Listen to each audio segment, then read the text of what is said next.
The hour of 5 o'clock having arrived, I'd like to call to order the regular meeting of the Vallecitos Water Board for November 1st, 2023. Before I begin, I'd like to announce that members of the public may watch the meeting via computer or smart device by going to the district's website and clicking on Watch Live icon. However, they will not be able to participate in the meeting remotely.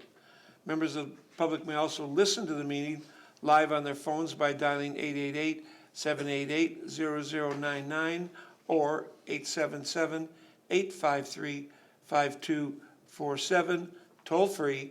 When prompted, enter the meeting ID code displayed on the district website. Pledge of Allegiance. Eric, would you mind leading us? Sure thing. Ready? Begin. I pledge allegiance to the flag of the United States of America and to the republic for which it stands, one nation, under God, indivisible, with liberty and justice for all. Thank you. Roll call.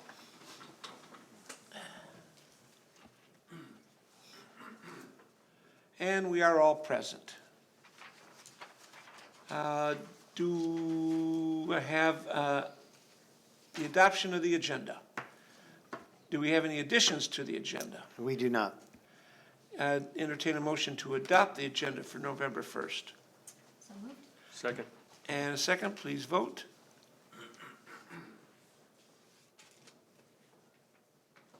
And it passes unanimously. Do we have any public speakers? No, sir. Consent calendar items. The board wishes to pull any items? No items. May I have a motion to approve the consent calendar as presented? Motion to approve. And a second? Second. Please vote. And it passes unanimously. Action items. Item number 2.1, fiscal year 2024 tactical plan initiatives. Do you have any speakers on this?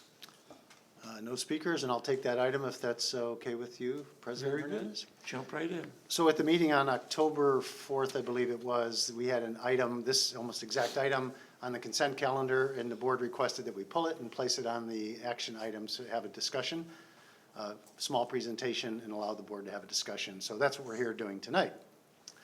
So just a little bit of history, the board adopted a strategic plan in December of 2021. It was called the 2022 Strategic Plan, and it had 6 strategic focus areas, and they are infrastructure integrity, organizational improvement and efficiency, workforce excellence, fiscal responsibility, public information and outreach, and environmental stewardship. So anytime you have a strategic plan, that's at a very high level, and that's kind of big picture, vision type of things. So to actually get things done, we develop what's called, it's an implementation plan, and we called it our tactical plan. So every year, the staff comes up with a tactical plan, which are the action steps that we're going to take, and that's what we track progress for completion or furthering the objectives of the strategic plan. So for the current fiscal year, which is, we call it Tactical Plan 24, it's fiscal year 24, we have 65 strategic or tactical plan initiatives, and they cover all of the 6 strategic focus areas, which I just mentioned. We're only about a third of the way through the fiscal year, right? We're 4 months into a 12-month year, so not all the tactical plans are done. We haven't even started all of them. So mostly what you're going to hear is what are the some of them. I'll go over some of them. How are we doing on them, and where do we envision ending up here? So I'll highlight a few, and a few is 14 of them, so it'll take a little bit of time. Discuss the objective and give a status update. We have the dream team here, so all the managers are here. If you have any questions and want to go deeper than the general manager can get, feel free to pause me at any time, and I'll ask whichever manager is responsible for that tactical plan initiative to give whatever depth of information the board wants. So, all right, so first one I want to cover, it's the lead line service inventory. So state and federal rules require that water providers do an inventory of the private service lines. So that's the line from the meter to the service. So if it's somebody's house, it's that piece that goes from the meter to the house, which we're not technically responsible for, but regulations have evolved to the point that we now have to know what's out there. Lead poisoning is a serious environmental health hazard, right? The potential is certainly there, so we understand the reasons. And lead water lines are a potential source for that contamination. Lead lines have been outlawed for a considerable amount of time. In California, there's like none here, but that doesn't exempt us from the laws. So we were required to develop a sampling plan and get it approved, so we did that with the local regulatory agencies. And the plan that was approved requires that we go investigate, I think the number is over 3,000 of these lines. We have about 22,000 service connections, we have to inspect 3,000 of them, so that's a significant number, right? So the plan was approved, and now we have to implement the plan, and there's a deadline for the plan. We haven't actually started the field portion of the work. We're on the verge of doing that. We don't think we have enough staff resources to do it in the time that we have, so we may have to get some external resources. Could be a consultant, could be part-time or temporary help. I believe the deadline to complete is October 24th of 2024. So we have some time, but we have a lot of lines and a lot of other work to be doing in the time. So since we haven't started the work, we haven't identified any lead lines. We don't anticipate that we will, but it's something we have to comply with. So any questions on that technical? And how are we planning on testing? So maybe I can ask, I'm not sure who'd be the best person to ask the method of testing. Most of it's visual. You can go in and you can look. There's either a 1 point or 2 point. Sometimes you can see the line as it comes out the back of the meter. It's still in the meter box. It's not buried yet. And you can usually by visual observation or scratch it and apply a chemical and do a test. And sometimes if you have to do a 2 point test, you have to get it right before it goes into the house too. Yeah. With that, I'll turn it over to Eric. Good evening, directors. The general manager pretty much summed it up. For the most part, our temporary help or part-time help, they're going to be doing a visual inspection, and if needed, they'll do an actual lead test kit. You can get them at Home Depot. They're little lead test kits, like $8 a swab. And what they do is you break it open, it extracts the chemical and puts it on a pad, and then you rub the lead or you rub the line. And if that pad turns red, then it signifies lead in the line. And that's how they would do that's how they would test that if they need to do a physical verification of it. But for the most part, they're going to be doing a visual inspection because it's going to be pretty straightforward. There's going to be copper, which is, everybody knows what that looks like, or PVC. And sometimes we may run across some galvanized lines, but we think those are going to be very few and far between. And those might require a little bit more investigation, but for the most part, we think it's going to be just copper and PVC. Do we do any manual meter reading? Or is everything drive-by? It's all drive-by, but sometimes if there's a problem with the collection, we'll have to go out and No, actually read a meter, but. Very good. Anything else? Yes. So I presume at some point, no lead pipes were being made anymore. So can we rule out looking at houses that were built after that time? We can, right? So we don't have to go check every single connection, right? No, the regulation states that we have to look at lines or a percentage of lines that were built before the lead service ban or the lead fittings ban and solder ban of 1986. And so anything after that date, we don't technically have to look at. But to do our due diligence and to make sure we have a full inventory, once we complete this initial phase of it where we can submit our reporting to the state, then we will continue it just slowly through time. As we change meters, we have service leaks, replace services, we can go through and collect that inventory and fill out our database. Okay, thank you.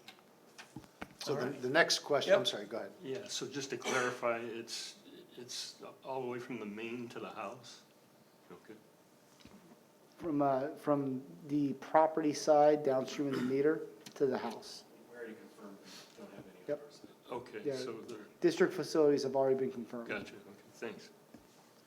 So the next question, which isn't covered in this tactical plan initiative, is what happens if you do find something, right? So the regulations, I don't believe, are clear. It doesn't say the district has to go replace it, but it's an inventory at this point in time, and then if we find anything, which we don't anticipate, further steps may be required. All right, next TPI, and I'll just refer to them as TPIs if you're okay with the tactical plan initiative abbreviation there, as fleet electrification. So the state has laid out a pretty aggressive schedule to convert fleets of all fleet operators, usually most municipal operations and commercial operations. They have to convert their fleets to EVs. The rule primarily affects the purchase of new vehicles. It's not mandating that you have to take your existing fleet and immediately change it over. There's other rules that may force you into that, like particulate emissions that may force you to upgrade or sell your vehicles. But the electrification applies primarily to the purchase of new vehicles and the timeline therein. So there was a requirement that all agencies put together a plan, so we're in the process of putting together our plan. We did hire a consultant with expertise in this area. It's Terra Verde. Terra Verde, you may recall, helped us with our solar stuff. They're pretty much experts in this area, including the vehicle electrification. We expect the plan to be completed by April of 2024.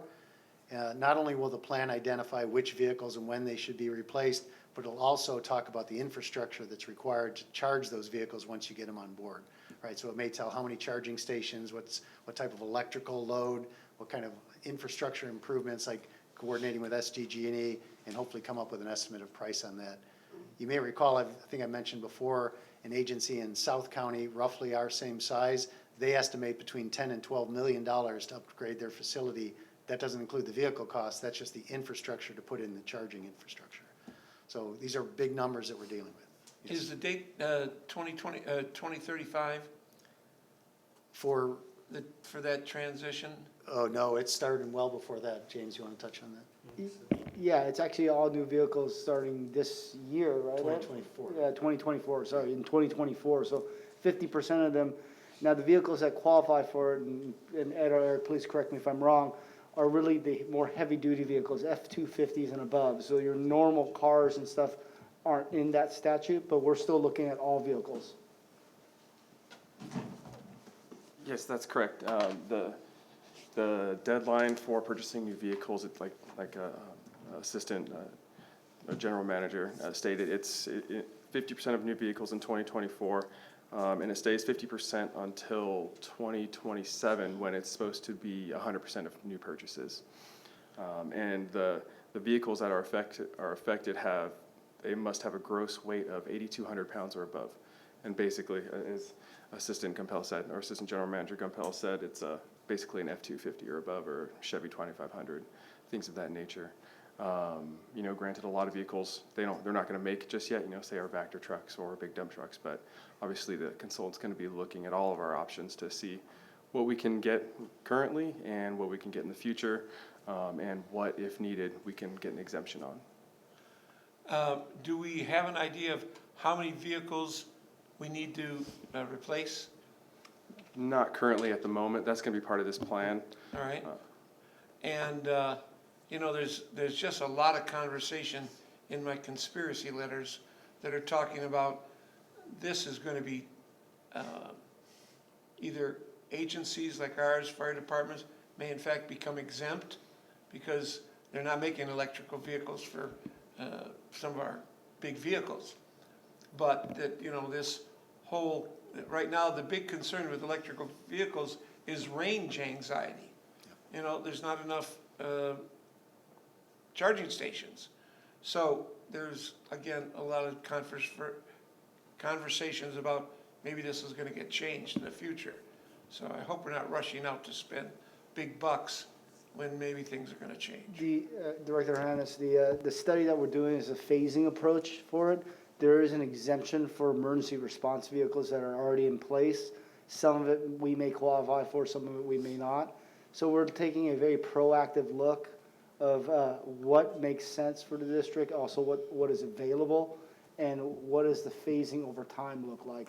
Once we're done with the study, we'll probably bring it back to committees and do a presentation on what that looks like over time, as far as the phasing over time. All right, thank you. All right, going to the next one. So the next TPI is the emergency bypass and fail-safe line rehabilitation. So we have two parallel lines that go along a creek that runs basically between Rancho Santa Fe Road and Melrose Drive, right? So one of them is the bypass line and the other is a fail-safe line. So the bypass line allows us to bypass flows that would otherwise go to Meadowlark for treatment. So things that maybe came out of Lift Station 1 or came from Lake San Marcos and you don't want it to go to Meadowlark, you can bypass the flows. That line had problems in the past, and So we're gonna be upgrading that. And similarly with the fail-safe line, runs basically in the same corridor. They kind of parallel each other. We're upgrading that line as well. So we're making good progress on that. The fail-safe line has been fully lined, so it's basically done. It's got a cured in place pipe, basically. They put in a impregnated sleeve inside it and inflate it basically, and then harden it, and it's a pipe within a pipe, and that work's done. On the bypass line, all the pipe replacement, there were some sections that had to be replaced. Those have been done, and the tie-ins to the lines on either side have been done, but the liner for that one hasn't been installed. It hasn't been ordered. I don't know if it's on back order or just the contractor didn't order it in time, but it's kind of holding things up. But so one of the lines is almost done, one will be lagging. We think that the work will be completed and ready for board's acceptance in February of 2024. So not too far, but a little bit of delay in that one, but the board allowed us to do both projects as part of one project, which I think resulted in some savings in money. So any questions on that? All right, next one I want to highlight is the Meadowlark sodium hypochlorite conversion. So right now, you know, for disinfection treatment down at Meadowlark, we use chlorine gas. And that's our single biggest hazard in the whole district. And we've been trying for years to get rid of that, and that's what this project does. So we're going to convert from the use of chlorine gas for disinfection to a sodium hypochlorite, which is a form of bleach. And you can generate that right on site or have it stored. And we're just going to basically be storing it on site for use. The project is under design. We're expecting 60% plans this month, later in November. In order to facilitate the construction in a timely fashion, we're actually ordering the storage containers, because if you let the contractor do it, then that kind of delays things. So we know what storage vessels need to be used, so we're going to be ordering those, and we'll provide those to the contractor to install. And then they'll also have to dismantle the chlorine gas portion. So the contractor has a lot of work to do, but we're providing some of the equipment for them. So we're hopeful that it'll facilitate a more expeditious construction. So, and I know Ed Pedrazzi will be very glad when the chlorine gas is no longer down at Meadowlark. Yeah, he certainly wanted it done years ago, but we're going to get it done before he retires, hopefully. So, Estimated completion on that? I don't know when the estimated completion is on that one. Do you guys know? Yeah, we don't have an estimate just yet. We're, like General Manager said, we're waiting for a 60% design, but looking to get the project out to bid in January, February timeframe. And then with, it's probably a 9-12 month completion project, but it's also running in parallel with an expansion project at the CCTs down at Meadowlark. So there's going to be some coordination. So it'll be, my guess, it will be late 2024, early 2025. Before Ed leaves? It's gonna all land at the same time. Yeah. I want it to end 1 month after he leaves.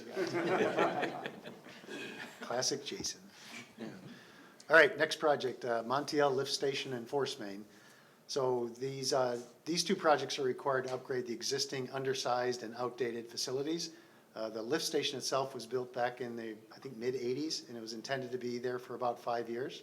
So it's been there for 40 years almost, and so we got our money's worth out of that. But it's really a place that we're worried about during storm events, because it really increases the amount of sewage flow that goes in there. The lift station can't keep up with it, and so we're worried every time there's a heavy rain, we have to have pumper trucks out there to get flows out of the wet well. So we'll be glad when this one's done.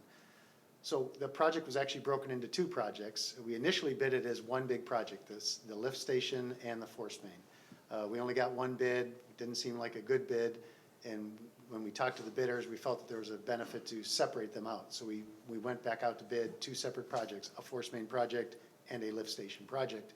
So I'll talk about both of them individually. So the force main project, it basically runs from the lift station through to the west along Montiel, crosses Nordall, goes through the Nordall Shopping Center, kind of skirts south of Costco, and then eventually ties into the gravity sewer downstream of there. So that's the direction. That project was awarded in June of this year. They're making great progress. The laying of the force main within the shopping center is basically done.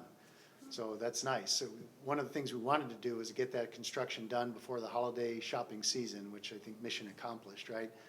We're actually working backwards from downstream to upstream. So we're done in the shopping center. Now we got to go all the way to the lift station, and that means you have to cross Nordall.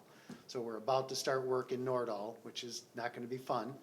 Tearing up Nordall and all the construction delays, and I don't believe, is that gonna be night work for the most part? Yeah, so we always look to the city and say, when can we do this work within your roadway? And busy streets like this, they always say night work. It's slower, it's more expensive, but, you know, those are the concessions you have to make.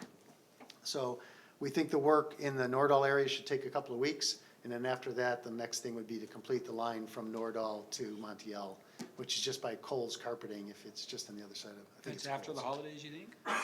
Or before? You're gonna be tearing up Nordall? It starts next week. Oh, sorry. So, and it'll take about 2 weeks, right? Yeah, so it should be finished before Thanksgiving. Yeah. And then the work in work in Montiel will be less disruptive. Yes, Craig?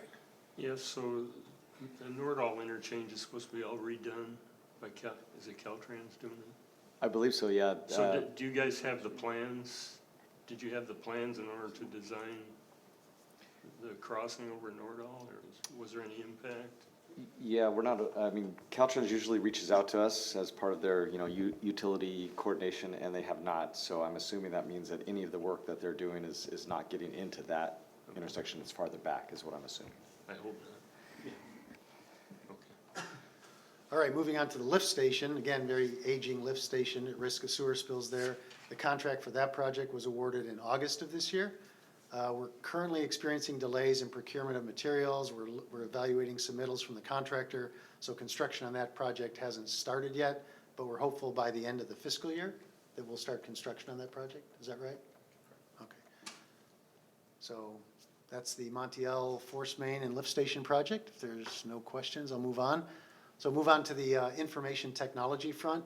The district is performing a SCADA upgrade project, and SCADA stands for Supervisory Control and Data Acquisition. It's the way we control our remote facilities from a centralized location or even from remote iPads and things like that. So very, very important. We can control, pump stations, water reservoirs, pressure stations, things like that.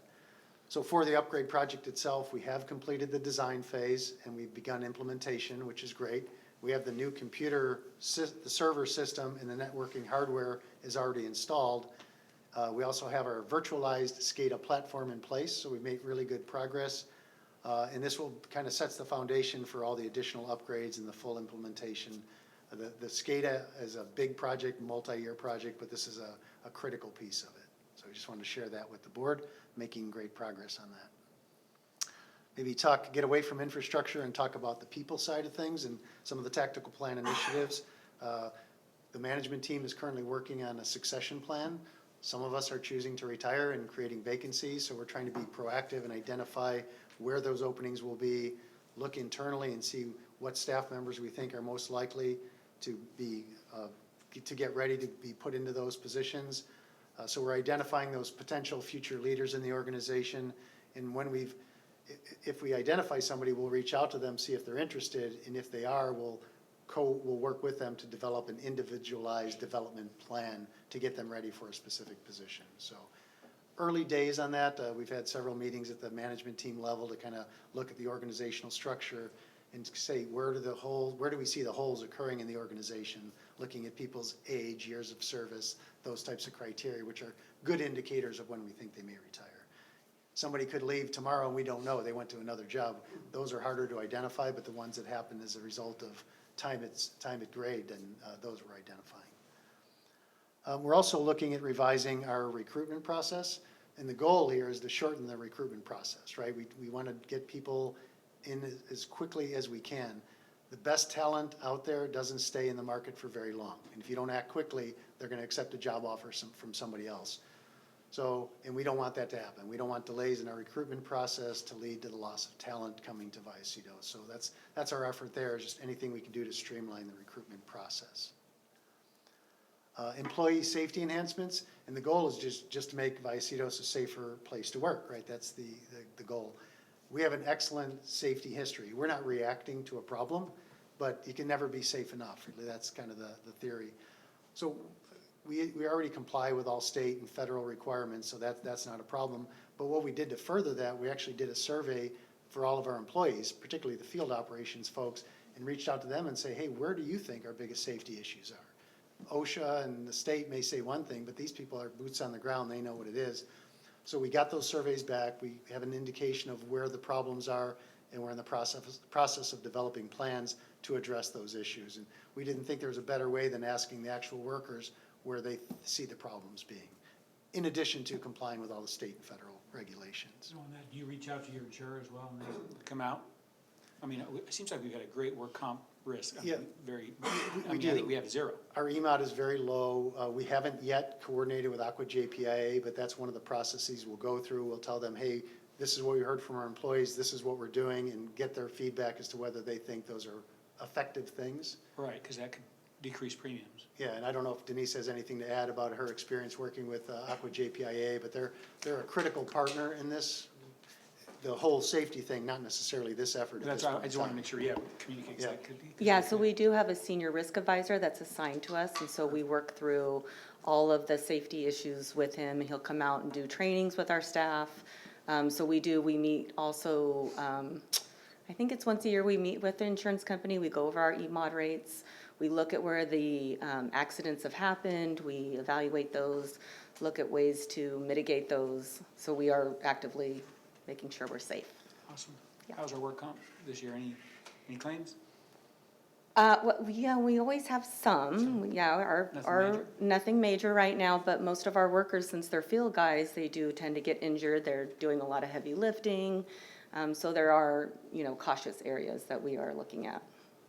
Making sure that they understand the safety and things that they can do to make sure that they're safe out there.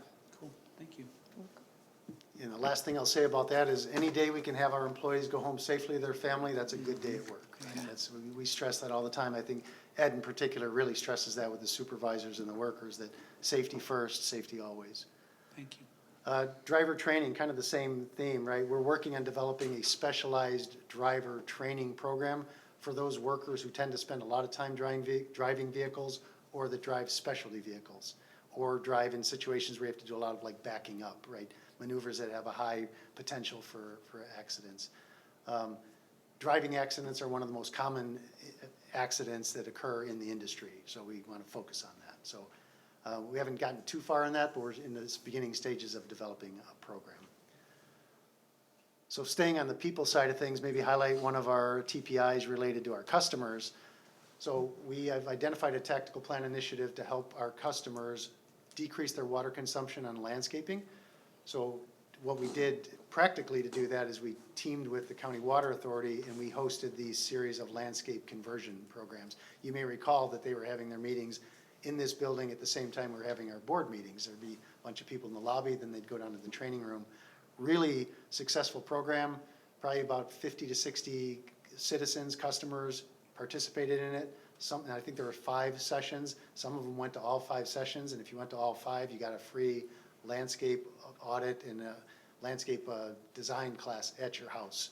So I'm sure people will be taking advantage of that, and that's all paid for by the County Water Authority. Our role was to partner with the Water Authority to provide meeting space and to encourage our customers to come to it, and I think we did a good job at that. And we'll see what results in it, but I think the program was very well attended, and the Water Authority is already asking for us to host it again next year. We're not sure if we're going to. We suggested that they try another district just to move it around, so it's not just same geographical place. If they can't find a place, we'll host it again.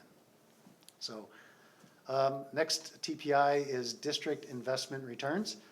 So our returns on our investments have fallen to a level that was well below our expectations. It's been discussed at previous board meetings, and thank you, Director Grosset, for really highlighting that issue. We have about $110 million of funds that are out there at any time getting money, actively working for us, right?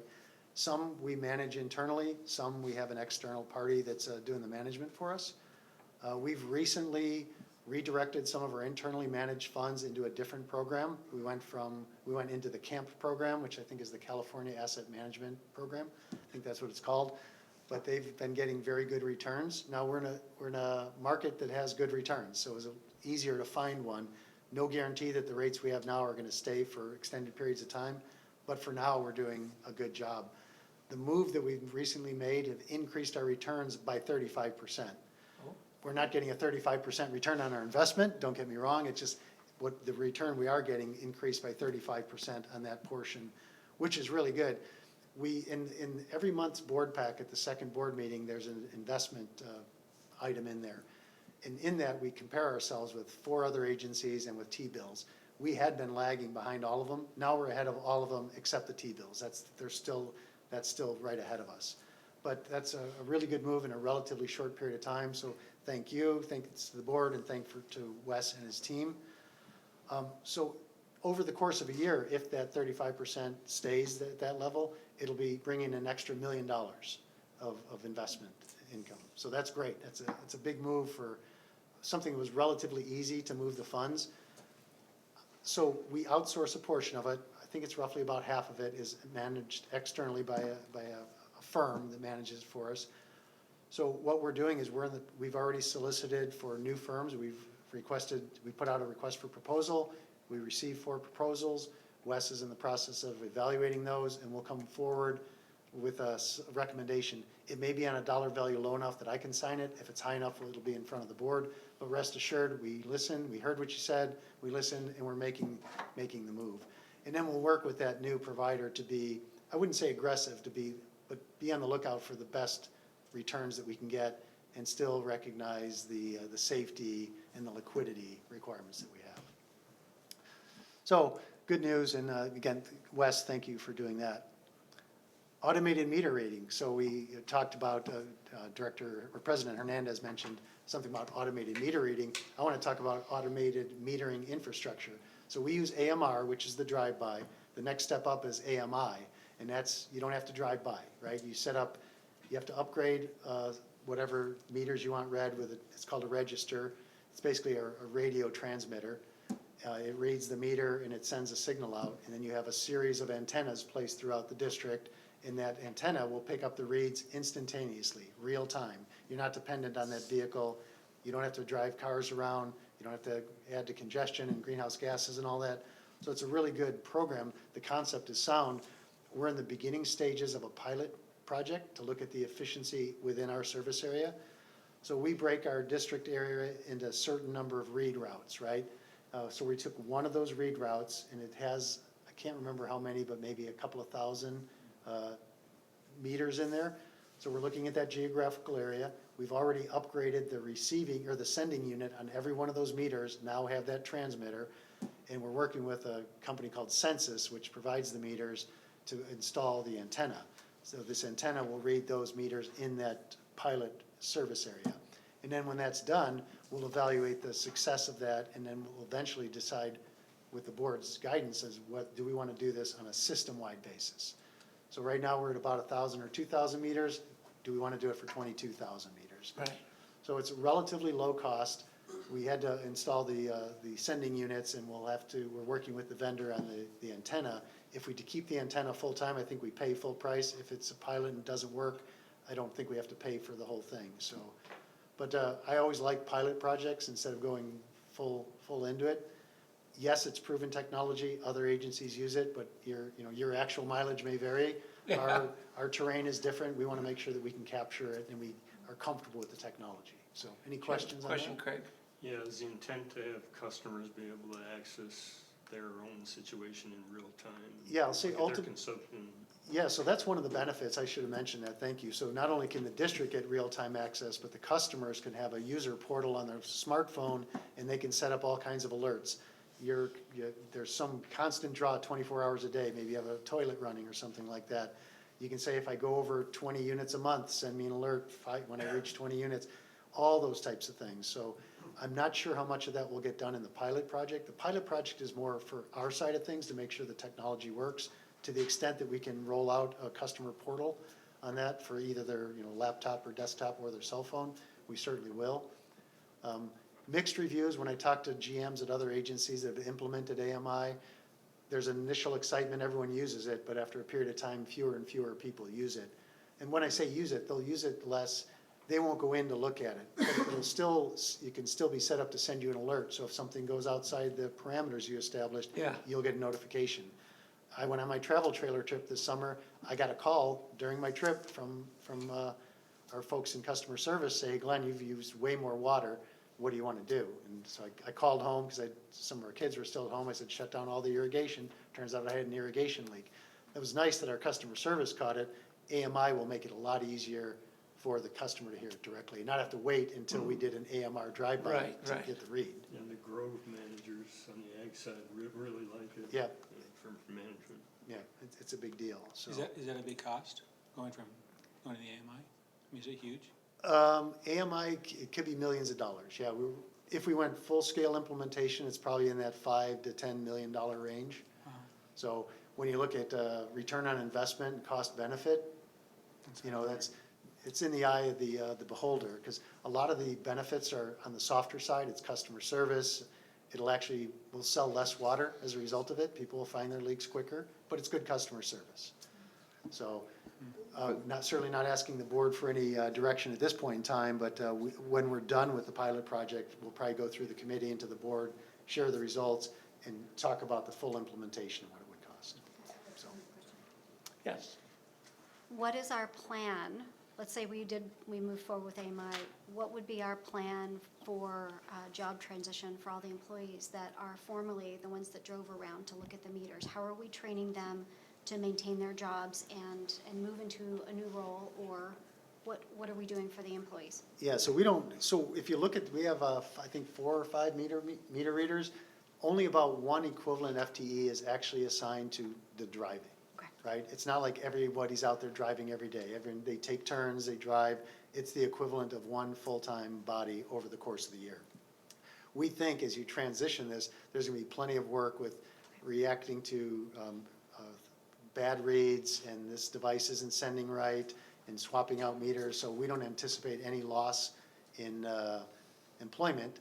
Some might say the bad side is there's no savings then, right? Because that was the big sales part about AMI in the early days, is you can get rid of all your meter readers.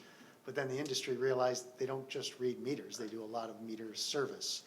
So it's not just the reading aspect that we're looking at. And Wes is here if Wes wanted to add anything on the meter readers. I think you said it pretty well, but we've also got other things like the cross connection and backfill. They're adding additional, responsibilities to the department. So we'll be able to utilize all of our personnel Okay, in the department. thank you. Excuse me, and to your point, we would train those people. If there's a skill set that they don't have now that they would need in the future, we'll provide all that training that's needed for them. I do have a couple of things I can add to that, Glenn, if that's okay. One thing I wanted to mention is we are pursuing any possible grants that are available in order to do the AMI program. I talked to Chris today, and we're working with Hope Consulting and others to look at any grants that are available. So while the 5 to 10 may be the total cost, hopefully there'll be some offsets on the grants. Also, currently we have iPearls and Omnis, and we're able to, when we do a read, we're able to go out and download data. We can only get 30 days of data. So if we're reading it 15 days after the end of the month, we're only getting like half of your month, and we can't. It makes it difficult to help customers that are. We don't usually go out every time and download all the information on all the meters, so that limits us a little bit. With AMI, we're going to have a lot more historical information, so it'll be a lot more useful to customers and helpful. The other thing I wanted to mention, some really interesting technology that's out now, is a new meter called Ally meters. We're testing those as part of the pilot program as well. So we've actually, I believe Ed Pedrazzi volunteered to be one of those testers. For the Ally meters, we have the ability to remotely shut off, throttle back, and do other things from the district. So it's a... Yeah. So we're gonna find out when Ed takes his morning shower and just Shut it I don't know, they were giving out awards at the last conference we went to. Somebody went and put a regulator on some celebrity's house because they were using too much. So they give out awards for that, so just FYI.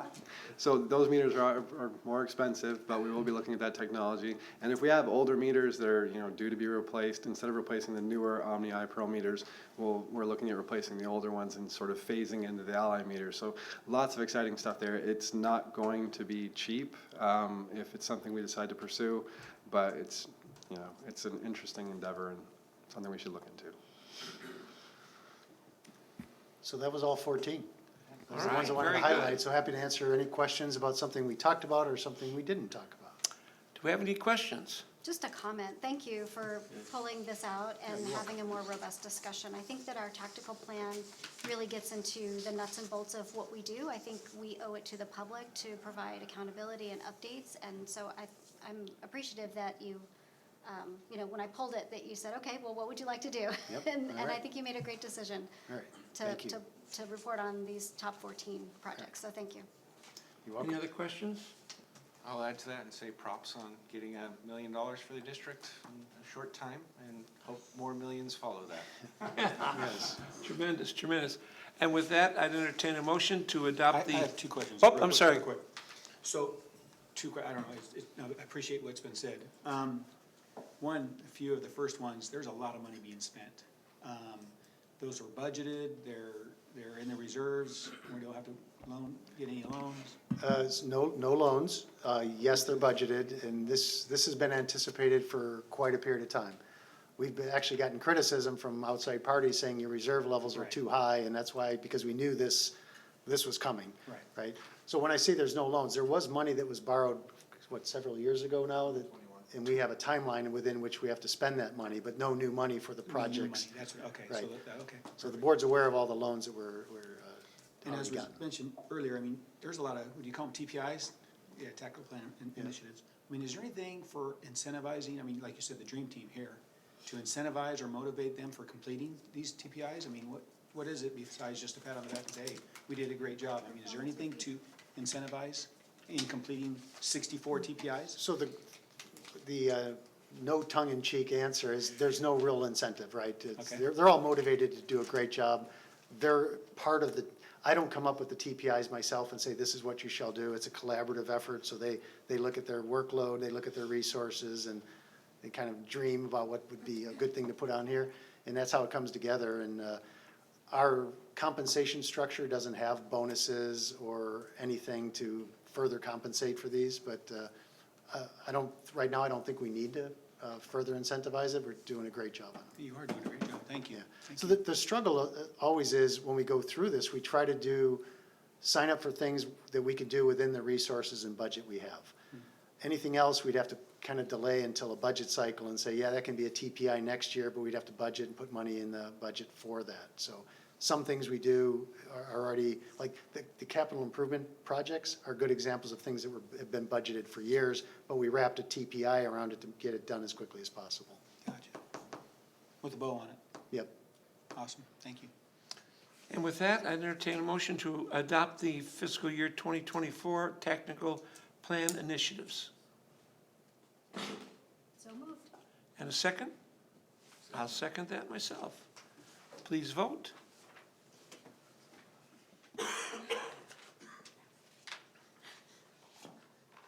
And it passes unanimously. Item 2.2, ordinance number 221, Board Directors per diem rate review. I guess I jump in on that?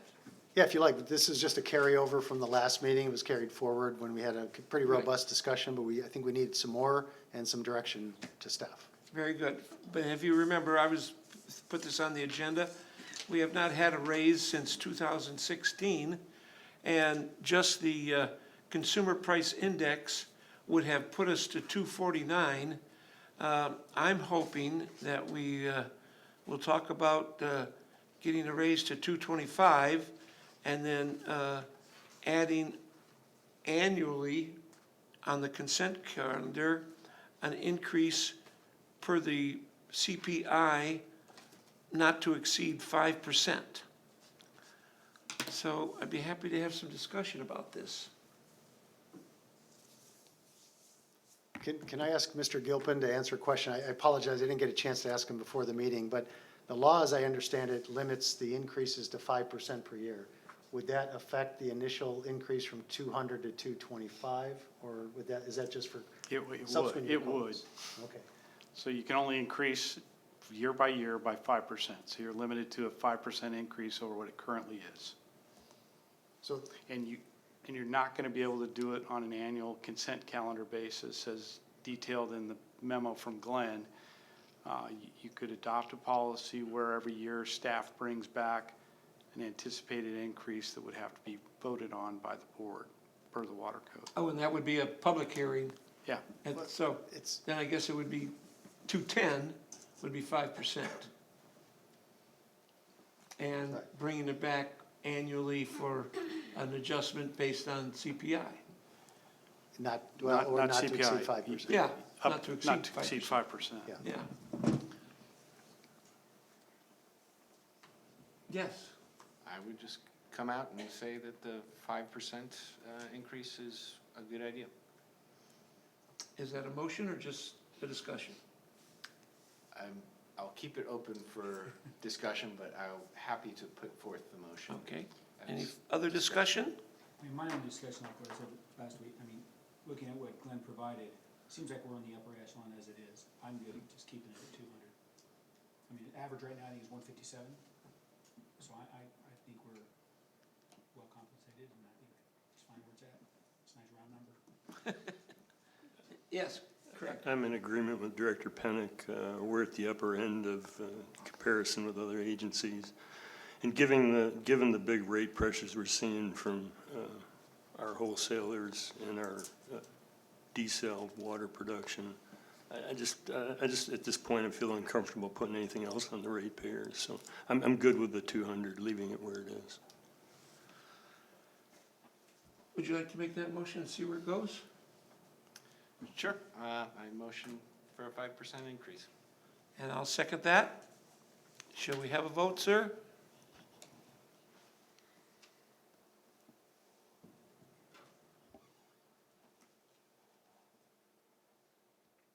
It's, I didn't mean to abstain. I'm sorry. I pushed the wrong button. I didn't mean to abstain. Sorry. Can we have a do-over? can do a do-over?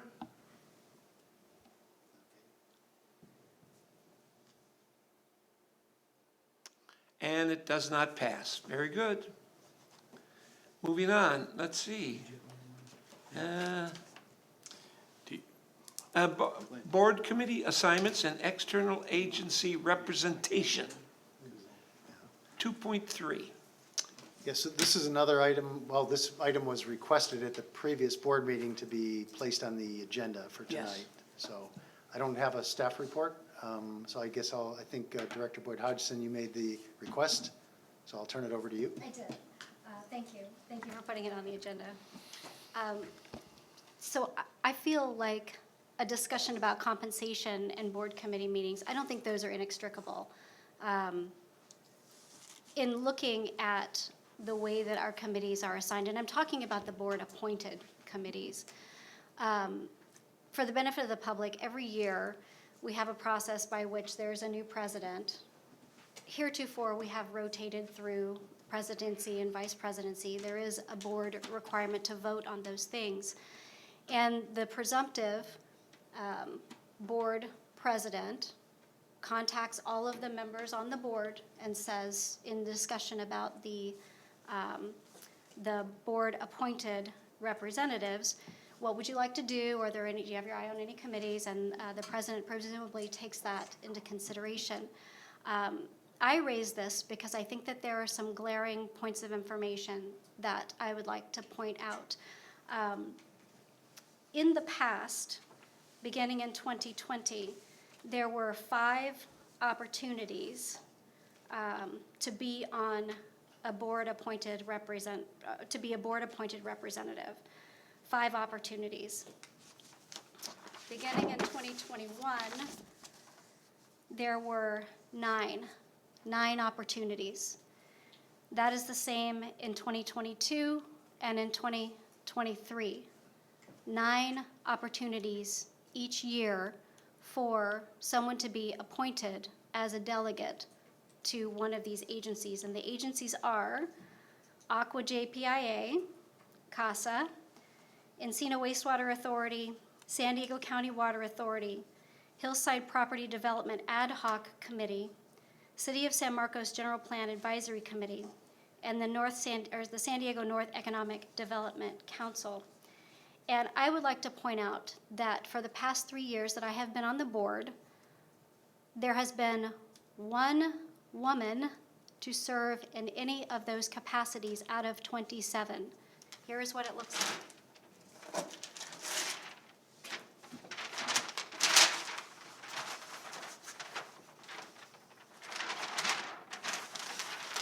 This is what it looks like.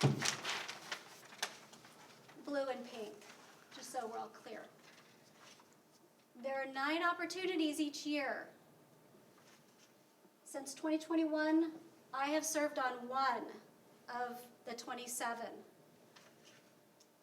In 2023, anyone serving on EWA or the San Diego County Water Authority increased their quarterly per diems by $1,290 to $1,678 on average. That's about $400 a month. It's also increased opportunity. Here is when I was elected, and I was not appointed to GPAC immediately because that committee came online later on.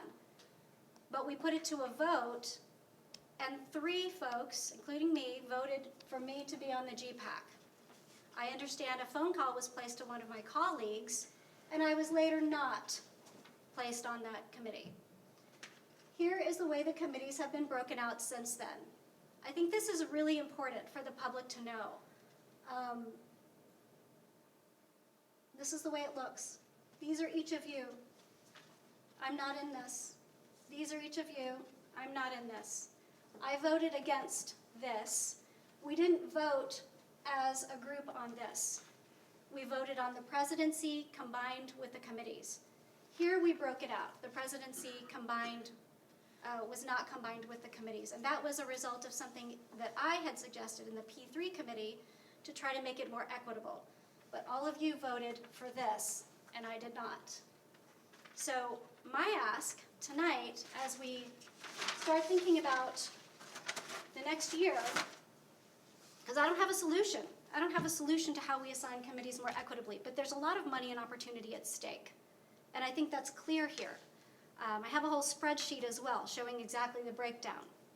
I have some sketched out charts too that unfortunately look like a 10-year-old drew them, but it's the best I could do with a big fat Sharpie.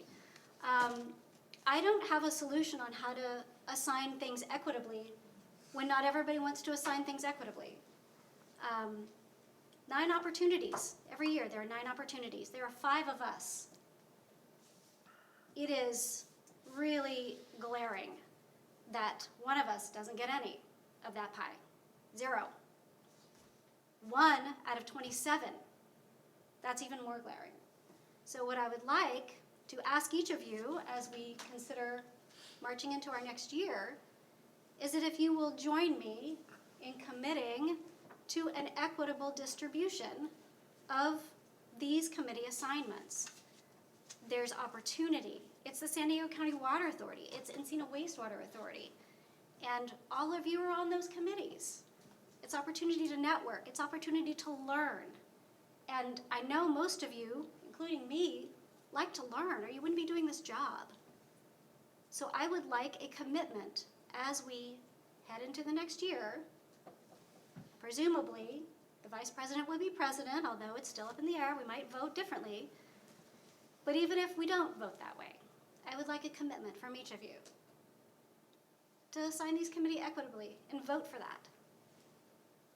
I think that's reasonable, personally.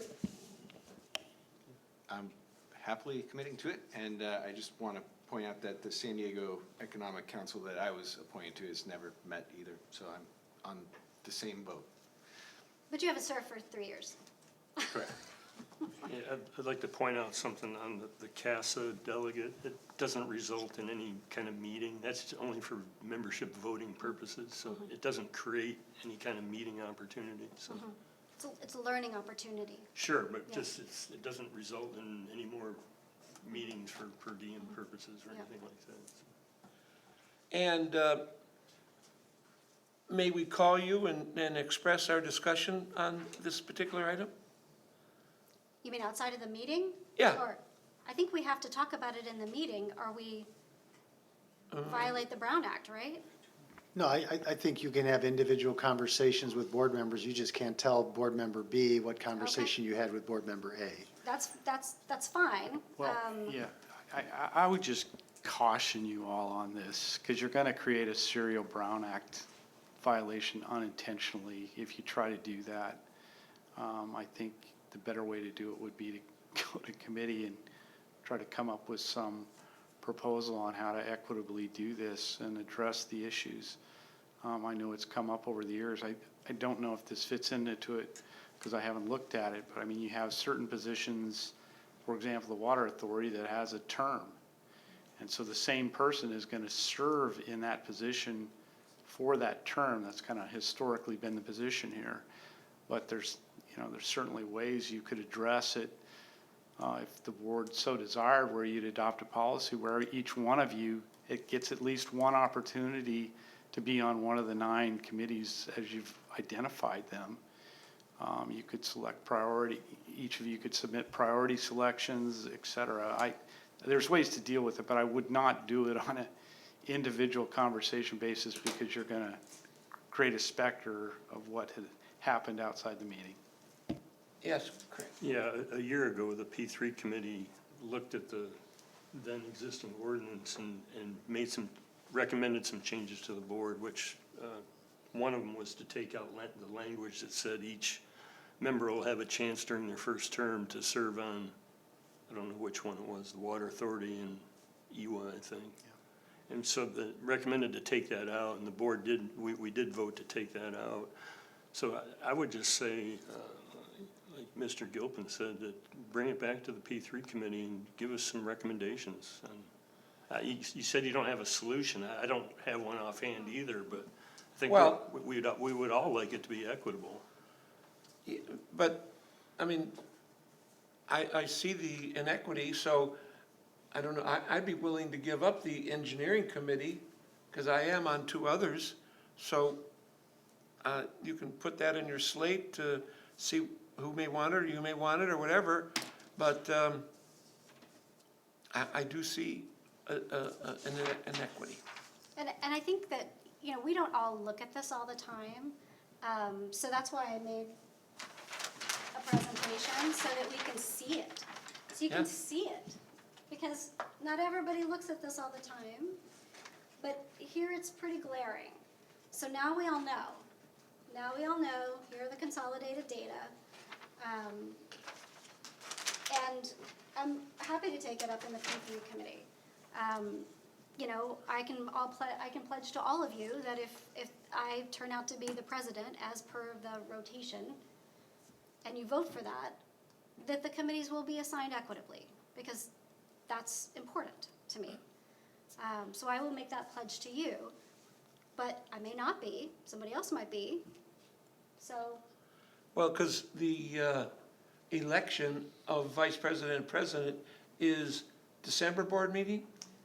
Yeah, so both are tentatively scheduled to be on the December 6th. So the first item of the agenda would be the selection of president and vice president.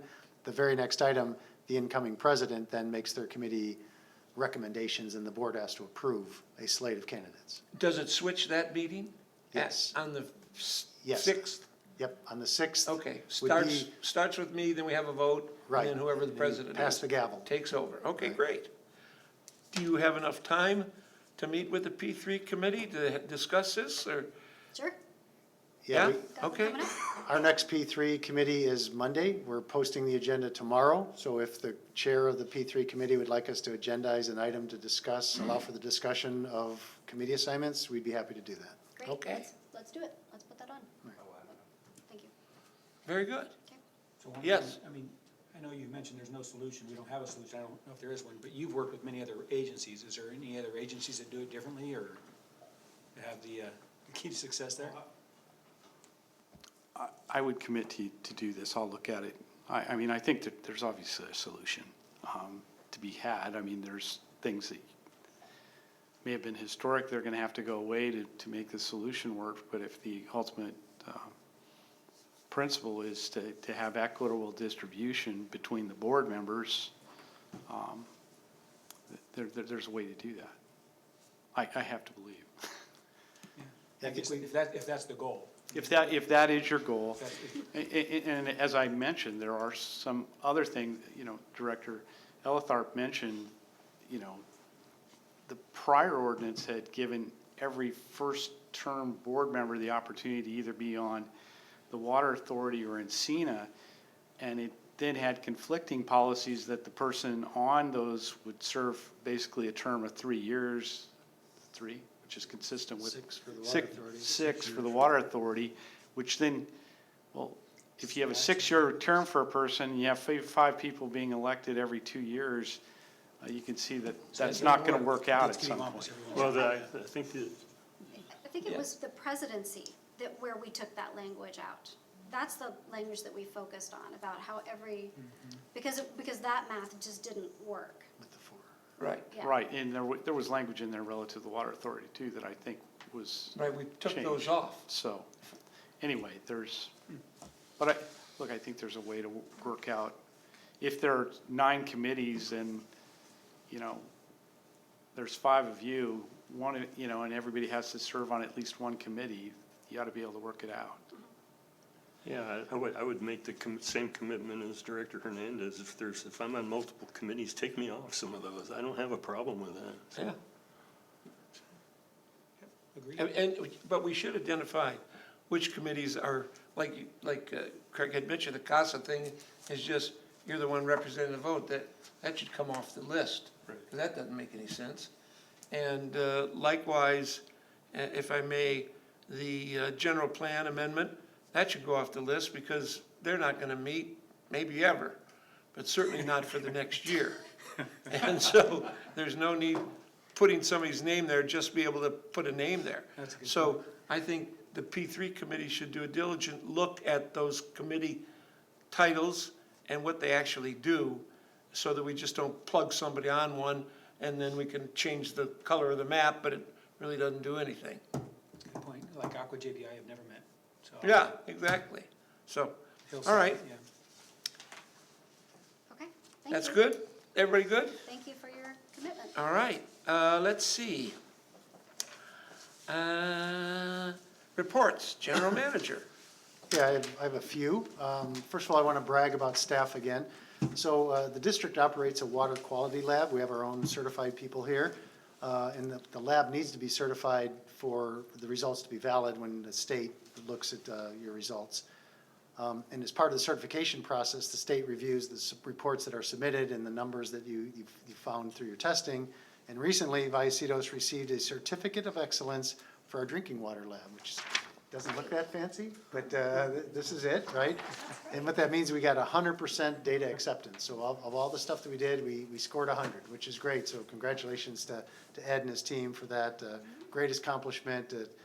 It's nice to have your own lab. We also contract out for lab services through others, but we do have our own lab, and it's nice to know we got a nice report card we could put up on our refrigerator, right? So that's the first one. Next two, I want to talk about night work. Staff has recently identified an irrigation service line leak. And if you could put a dot on a map at the worst location, it's right at the intersection of Rancho Santa Fe and San Marcos Boulevard. Yeah, so we told the city, we said, hey, we need to get in there and start doing some work, and they said it has to be night work, right? They don't want, can you imagine that intersection being down in the middle of the day? So that will be night work. We've scheduled it to start next Wednesday, so a week from today, starting at 8 p.m. And we're hopeful that during the evening hours, we can have it all up and repaired by the morning hours. So just want to give the board a heads up in case we get any phone calls. I'll talk to Chris and we'll put something on the website, so in case people are wondering what's going on out there, we can give some notification to our. Is that purple pipe? No, it's potable water, but it services an irrigation customer, so. Another night work, part due here. So I mentioned during the tactical plan thing, we're gonna be doing some night work in Nordahl Road. So just to reiterate that, that'll start, is it next week? I think it starts next week, and it'll be impacted for 2 weeks. So the one at Rancho and San Marcos Boulevard is one night, the Nordahl is for 2 weeks. So same thing, I'll ask Chris to put something on the website. And last thing I want to say in my report is a reminder about the Water Academy. It's tomorrow, starting at, check-in is at 8:30. It's an all-day event, it's an awesome event. We've had really good sign-up from the members of the public, so we expect a full bus, and certainly like to encourage all the directors to attend if your schedule allows you to do so. And that's all I have to announce, President Hernandez. Very good. Item next, the legal counsel. As you know, Aqua is at the end of the month, and I just have a plea. We're sponsoring our annual dinner on November 29th at Wally's Desert Turtle Inn. And I only have 2 RSVPs so far from Vallecitos, from James and Jason. I don't want to spend the whole night with James, so I'm hoping, I'm hoping some of you, if you haven't received it, I can send it out to you, and hope you will join us. It's a fun evening with a lot of other water agency folks there. So, thank you. Very good. Water Authority? Yeah, the board met on the regular October meeting on October 26th. There was a lot of action items, several big ticket items, and I'll highlight a few. The board authorized the general manager to execute a purchase and sale agreement to purchase the real property and improvements located at or to be located at 1966 Citricato Parkway, Escondido, for an amount not to exceed $38,760,360 plus customary closing costs and fees. And this is for the long-awaited new O&M facility to replace the existing facility on Fifth Ave in Escondido. Just as a historical reference, in 1988, I applied for a job with the Water Authority at that Fifth Ave site. Didn't get the job, thankfully. Did you vote no on this project? I voted yes. Well, then if we're going to do history, in 1972, I built a little tin building over there at Fifth Street. So yeah, one of my first projects. So rumor has it that this is across from Stone Brewery on Citricato Parkway. I've heard things about that. Okay, another big ticket item, the board authorized the general manager to award a construction contract to Kiewit Infrastructure West Company in the amount of $41,554,000 for the Southern First Aqueduct Structures Rehabilitation Project. And finally, the board authorized the general manager to award a construction contract to Kiewit Infrastructure West Company, again, in the amount of $9,017,500 for the Helix 9 flow control facility project. And I'll end there. Thank you. Very good. Encina Wastewater Authority, we had our meeting on the 25th. We completed 2 of our rehabilitation digesters, and we awarded a mechanical equipment contract to replace mechanical equipment. And that was it. Anything else? Very good. Moving on, standing committees. We did have a Hilltop Committee meeting yesterday. We went through some items. We're going to have another meeting, and then we're going to bring back the whole program and talk about recommendations as to a discussion as to how the board would like to proceed. There's nothing been solidified, or we're just talking process at the moment. Did I miss anything, General Manager? Just a correction, the meeting was on Monday, not Oh, was it yesterday, on Monday? so, yeah. Okay, it was on Monday. All right. Any other committee meetings? Very good. Director's report, conferences, seminars?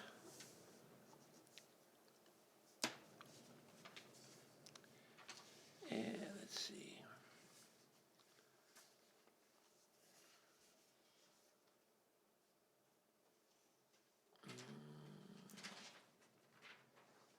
No. Anybody got anything? Very good.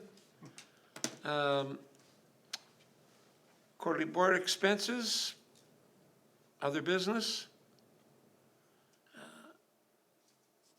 packages, director's comments, future staff agendas. Very good. If there's no further items, I'd entertain a motion to adjourn. Second. So done.